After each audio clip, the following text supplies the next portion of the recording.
I've been reading Kubera for several weeks now. It was first recommended to me during a stream. It sounded intriguing, so I decided to sit down and give it a shot. It was a webtoon I had not heard of until this point, and I was drawn in by the mythical nature of the story. Not to mention, I really love stories that have a lot to do with gods and magic. My first initial impression of the story was that it started off a lot slower than I would have liked it to. However, it makes up for that and much more. There's more to the story than what I had originally thought. This is my review of Kubera.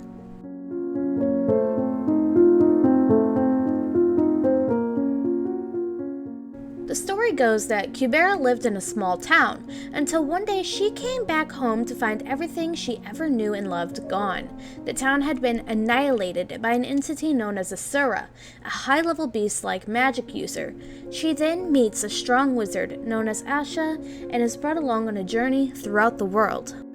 The first thing I would like to state is that the prologue that introduces you to the story is very misleading.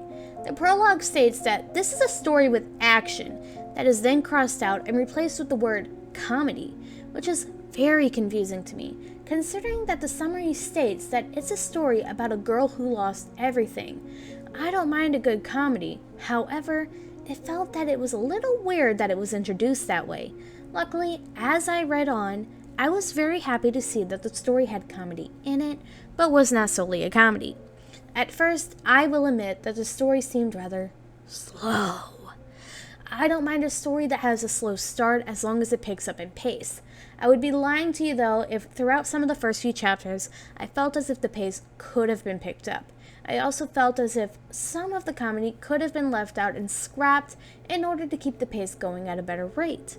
However, although it does have a slow start, the pace in the later chapters do make up for it, and the story begins to move steadily and with ease. The biggest driving points for me are the foreshadowing, and when it plainly shows you the future and gives you this sense of foreboding. I really enjoy that. And although I do wish that the pace would have been picked up quicker, I do think that the story is well worth waiting for, and the characters make up for the wait.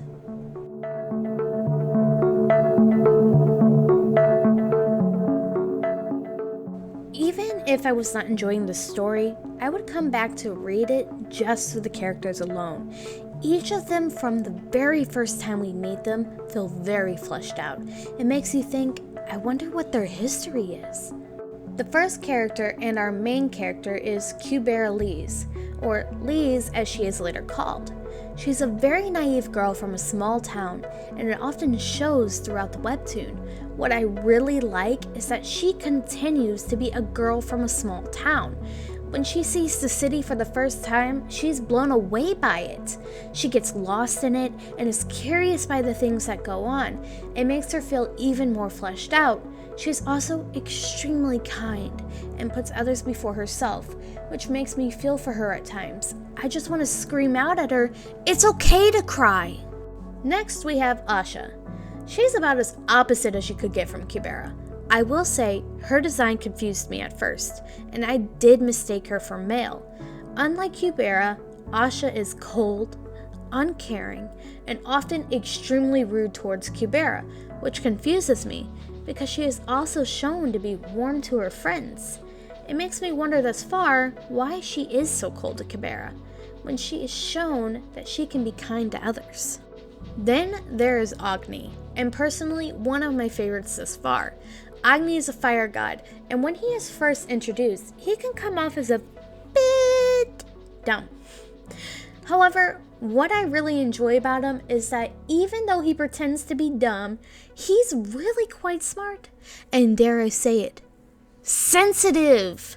I enjoy male characters who aren't all brawn and fighting, and the fact that he cares so much for his summoner, Brilith, is extremely heartwarming to me.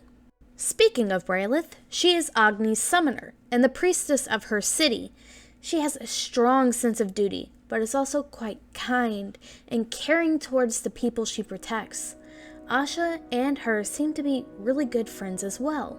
And the newest person I was recently introduced to is Kubera himself. He is the god that Lise is named after. I don't know a whole lot about him, and according to the story, neither do a lot of people aside from the gods.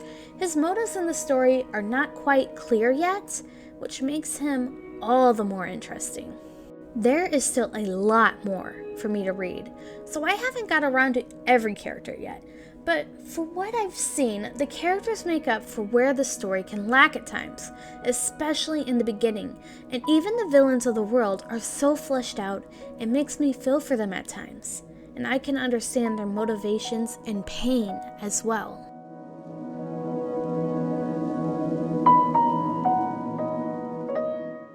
I really enjoy the writing in Kubera. Remember how I said that the story starts off slow? Well, most of the time that slow pace is set for world building. Not always, but definitely the majority of the time. So although I felt as if the story was slow at first, it gave a major payoff once it picked up. I felt like it was worth the slow start, because I understood the world I was immersed in. The other thing I have noticed thus far is that although the world is very detailed, it has not left any mistakes. Typically around the time I get through 40 chapters or so, I begin to question some of the smaller plot lines I have seen. That is not the case in Kubera, and although I have seen people online complain about translation errors, I will not fault the creator for such things. That is the fault of the people who translated it, not the storyteller.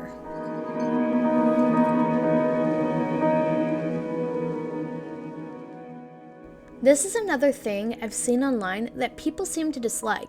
In fact, the person who recommended it to me over stream had mentioned that the art at the beginning was not its best, and that it steadily improves over time. Now, perhaps it's just that my favorite webtoon had terrible art when it was released that I think this, but I don't really think the art is that bad. To me, it's very unique. Do I see it improving as I continue reading? Yes. By chapter 40 even, the art has changed a lot since its beginning.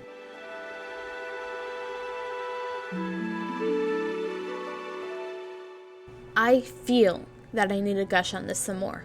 When I say that the world building in this story makes up for its slow start, I mean it. The world building is beautifully crafted, and I'm not even done with season 1 yet. You're not left wondering about a single thing in the story regarding its world. You want to know how wizards are ranked? Done. Do you want to know about the Sura realm? Done. It goes as far as even explaining how magic works in the world and why certain wizards can't do certain things. It's much more thought out than, I cast Fireball, and fire appears. The world is incredibly done, and this webtoon's strongest feature. I'll fight anyone who says otherwise.